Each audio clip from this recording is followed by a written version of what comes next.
ओम नमो भगवते वासुदेवाय नमो नमस्कार बंधुगण आपण मानक आम यूट्यूब चैनल को स्वागत। फ्रेंड्स आज भिडियो आम आपण मानक कहवाक जाऊँ 4 तारिखर दिनटी आपणकर किपरि भाव में कटिबो ता सहित जदि आम ये आपण मानक कहबू कि ए दिन आपण किपरि सब्यस्त हेबो ता सहित क्यों क्यों क्षेत्र में आपण को फायदा मिलिबो क्यों क्यों जिनिस रे आपण को सावधानता अवलंबन करबा पई पड़िबो आपणकर लव लाइफ किपरि रहिबो क्यारियर किपरि रहिबो बिजनेस आ व्यापार किपरि रहिबो ता सहित स्वास्थ्यर किछि महत्वपूर्ण इनफॉरमेशन मध्ये आमे आपण मानक वीडियो रे कहबू आ वीडियो शेष रे आमे आपण मानक गोटे उपाय विषय रे कहबू जहा द्वारा आपण आजिर दिन को आहुरी अधिक शुभ और मंगलदायक सब्यस्त करि परिबे। तेणु आगो को वीडियो आरंभ करबा पूर्वरु आमर आपण मानक रिक्वेस्ट कि जदि आपण आम चैनल रे नुआ करी आछंती तो चैनल को सब्सक्राइब करंतु सांगरे नोटिफिकेशन बेल को मध्ये ऑन करंतु जहा द्वारा समय समय रे सह आमर नुआ नुआ वीडियो नोटिफिकेशन आपण को सर्वप्रथम पहुँचो। तो आसतु जानिबा केमिति रहइबो आपणक पई 4 तारिखर दिन। जदि आमे सबुठारु प्रथमे कहिबा कि कोन आज आपणक पई पॉजिटिव रहिबा पई जाउछि। जदि आमे आपण मानकु कहबो कि फ्रेंड्स आज आपणकर आर्थिक स्थिति काफी अनुकूल रहिबा पई जाउछि। आर्थिक लाभ पई आज आपणको विशेष भाव भल लाभ प्राप्त हेबो ता सहित व्यावसायिक संबंधित किंबा कौनसी बाहर कंपनी संबंधित कार्य रे आपणको विशेष भाव में बहुत भल धरणर लाभ प्राप्तिर जोग बनुछि। ता सहित जदि कहबा आज बाहर रु काम कार्य को लेकिन आपणकर कौनसी यात्रा मध्य होई पारे जहाँ आपणक पई अवश्य ही लाभदायक सिद्ध हेबो। एहा सहित जदि कहबा शिक्षा क्षेत्र रे विशेष भाव में आपणको अनुकूल परिणाम मध्य मिलिबो ता सहित उच्च शिक्षा पई प्रयासरत व्यक्ति माननकु अधिक लाभ मध्य ए दिन में प्राप्त हेबो। आपणकर ज्ञान रे वृद्धि हेबो ता सहित वरिष्ठ तथा जानमान्य लोकंक द्वारा आपणको अवश्य ही प्रशंसा प्राप्त हेबो ता सहित काम कार्य क्षेत्र रे आपण किछि प्रतिकरण मध्य करि पारंती जहाँ आपणक पई अवश्य ही बहुत भल सब्यस्त हेबो। ता सहित पूरा परिवार रे सब लोक माने काफी जोश रे नजर आसीबे घर परिवार रे हर्ष उल्लासर माहौल देखिबा को मिलिबो। ए समय रे आपण कौनसी प्रॉपर्टी विषय रे मध्य गभीरतार सह विचार करिवे एवं संभवतः आपण कौनसी प्रॉपर्टी मध्य किनि पारंती ता सहित धन धान्य अचल संपत्ति प्राप्ति पई मध्य दिन आपणक पई बहुत ही भल रहिबो। एहा सहित जदि आमे विशेष भाव में कहबा तो आजिर दिनर टाइम आपणक पई मौज मजलिस एवं आनंद रे भरिके ही रहिबो काहेकि ना आपण जीवन पूरा रूप रे जी नेबे ता सहित आपणकर मनोबल एवं पूरा रूप रे आपणक उपरे आपणक काम प्रति पूर्ण रूप रे समर्पण भाव आपणक पई जदि कहबा विशेष भाव में नुआ उपलब्धि को प्रदान करिवो ता सहित आपणकर टिके भी परिश्रमर आपणको विशेष भाव में भरपूर फल मध्य प्राप्त हेबो जहाँ पई आपणको काफी खुशीर मध्य अनुभव हेबो। ता सहित एथिपई आज आपण विशेष भाव में समय सदुपयोग करंतु कारण आज आपणको बहुत भल धरणर लाभ प्राप्त होई पारे जहाँ पई आपणको काफी खुशीर मध्य अनुभव हेबो। आसंतु जानिबा आज आपणक पई कोन नेगेटिव रहिछि। जदि कहबा परिवारर माहौल आज खराब हेबार संभावना नजर आसुछि सेतिपई पारिवारिक स्थिति को अनुकूल बनैकी रखिबा पई जणे आउ जनकर परस्पर संबंध रखिबा बहुत अधिक रहिछि। ता सहित आपण साहसी तथा पराक्रमी व्यक्ति हेबा सहित जणे जिम्मेदारी व्यक्ति मध्य अटंती सेथिपई आपण निजर घर परिवार प्रति भल भावना रखिकी जणे आउ जनकु जोड़िबा पई प्रयास करंतु। एहा सहित जदि आमे विशेष भाव में कहबा आपणको आपणकर कार्यस्थल को नहीं किछि असंतुष्टि भाव मध्य रही पारे काहेकि ना आपण जेते अधिक परिश्रम करिवे आपणको यह लागिबो कि आपणको तार सेतिकी परिणाम मिलु नाही। ए कारणरू आपण केते समय पर्यंत निजकु परिवर्तनशील अनुभव करिवे। ता सहित जदि कहबा विशेष भाव में भूल लोगों संपर्क रे तथा भूल संगति रु दूर रहिबारे आपण प्रयास निहाती करंतु अन्यथा कौनसी प्रकार आर्थिक समस्यार आपणको सामना मध्य करबा पई पड़ी पारे।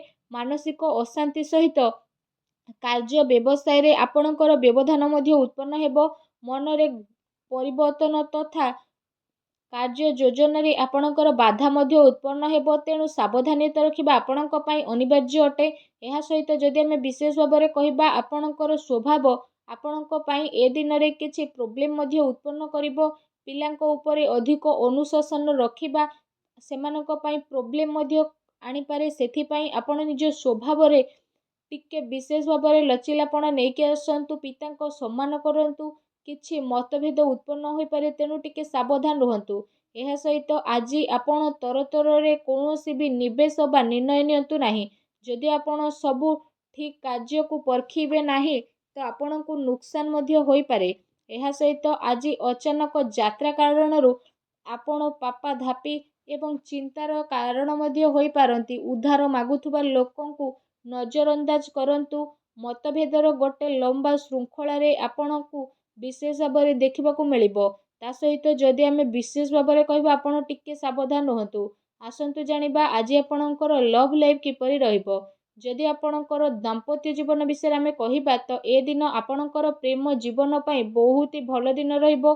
ତା ସହିତ ଯଦି ଆମେ ବିଶେଷ ଭାବରେ କହିବା ପ୍ରେମ ମାମଲା ପାଇଁ ଏ ଦିନ ଆପଣଙ୍କର ବହୁତ ହି ଏବଂ ଅତି ଉତ୍ତମ ରହିବ। ତା ସହିତ ବିବାଦରୁ ଆପଣ ଦୂରେଇକି ରୁହନ୍ତୁ। କାହାର କହିବା ଦ୍ୱାରା କୌଣସି କାର୍ଯ୍ୟ ଆପଣ କରନ୍ତୁ ନାହିଁ। ଆପଣଙ୍କୁ ଆପଣଙ୍କ ନିଜ ଉପରେ ଭରସା ରଖିବାକୁ ପଡ଼ିବ, ଅଥବା ନିଜ ଉପରେ ଭରସା ରଖିକି ନିଜର ପ୍ରେମୀ ପ୍ରେମିକାଙ୍କ ଉପରେ ଆପଣ ଭରସା ରଖନ୍ତୁ ତଥା ଜଣେ ଆଉ ଜଣଙ୍କ ପ୍ୟାରରେ ରୁହନ୍ତୁ। କାରଣ ଏ ଦିନ ପ୍ରେମ ଜୀବନ ପାଇଁ ବହୁତ ହି ଭଲ ଦିନ ସାବ୍ୟସ୍ତ ହେବା ପାଇଁ ଯାଉଛି।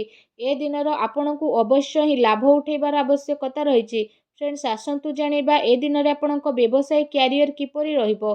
ଯଦି କହିବା ନିଜର ଯୋଜନାକୁ ଆପଣ କାହା ଆଗରେ ଅଧିକ ଜାହିର କରନ୍ତୁ ନାହିଁ। ନିଜର ଗୁପ୍ତ ଯୋଜନା ଆପଣଙ୍କର କାମରେ ଅଧିକ ଫାଇଦା ପ୍ରଦାନ କରିବ। ତା ସହିତ ଏ ସମୟରେ କେଉଁଠୁ ଆପଣଙ୍କୁ ଅଧିକ ଅଚାନକ ଲାଭ ମିଳିବାର ମଧ୍ୟ ବିଶେଷ ଭାବରେ ଯୋଗ ବନୁଛି। ବାସ୍ ଆପଣଙ୍କୁ ଆପଣଙ୍କର ନିର୍ଣ୍ଣୟକୁ ହିଁ ମାନ୍ୟତା ଦେବାକୁ ପଡ଼ିବ। ଘରେ ଡିଲିଂ ଭଳି କ୍ଷେତ୍ରରେ ଆପଣଙ୍କୁ ଅବଶ୍ୟ ହିଁ ଫାଇଦା ପ୍ରାପ୍ତ ହେବ। ତା ସହିତ ବ୍ୟବସାୟିକ କ୍ଷେତ୍ରରେ ଧନ ଲାଭର ମଧ୍ୟ ସ୍ଥିତି ବନୁଛି। କାର୍ଯ୍ୟ ଆଜି ଆପଣଙ୍କ ପାଇଁ ସମସ୍ତ ପ୍ରକାରରେ ଆସାନୀରେ ସଫଳ ହୋଇଯିବ। କାରବାର ବିସ୍ତାରର ଯୋଜନା ମଧ୍ୟ ଆପଣ ବନାଇ ପାରନ୍ତି, ଯାହା ଆପଣଙ୍କ ପାଇଁ ଆଗକୁ ଯାଇକି ବହୁତ ଅଧିକ ଲାଭଦାୟକ ସିଦ୍ଧ ହେବ। ତା ସହିତ ଯଦି କହିବା ଆପଣଙ୍କୁ ପଇସା ନେଣ ଦେଣରେ ଟିକେ ସାବଧାନ ରଖିବାକୁ ପଡ଼ିବ। ପ୍ରପର୍ଟିରେ ନିବେଶ ମଧ୍ୟ ଆପଣ କରିପାରନ୍ତି, ଯାହା ଆପଣଙ୍କ ପାଇଁ ଆଗକୁ ଯାଇକି ଅବଶ୍ୟ ହିଁ ଲାଭଦାୟକ ସିଦ୍ଧ ହେବ। ତା ସହିତ ଚାକିରି ପେଶା ବ୍ୟକ୍ତି ବିଶେଷଙ୍କ ପାଇଁ ମଧ୍ୟ ଏ ଦିନ ବହୁତ ହି ଭଲ ଦିନ ସାବ୍ୟସ୍ତ ହେବାକୁ ଯାଉଛି।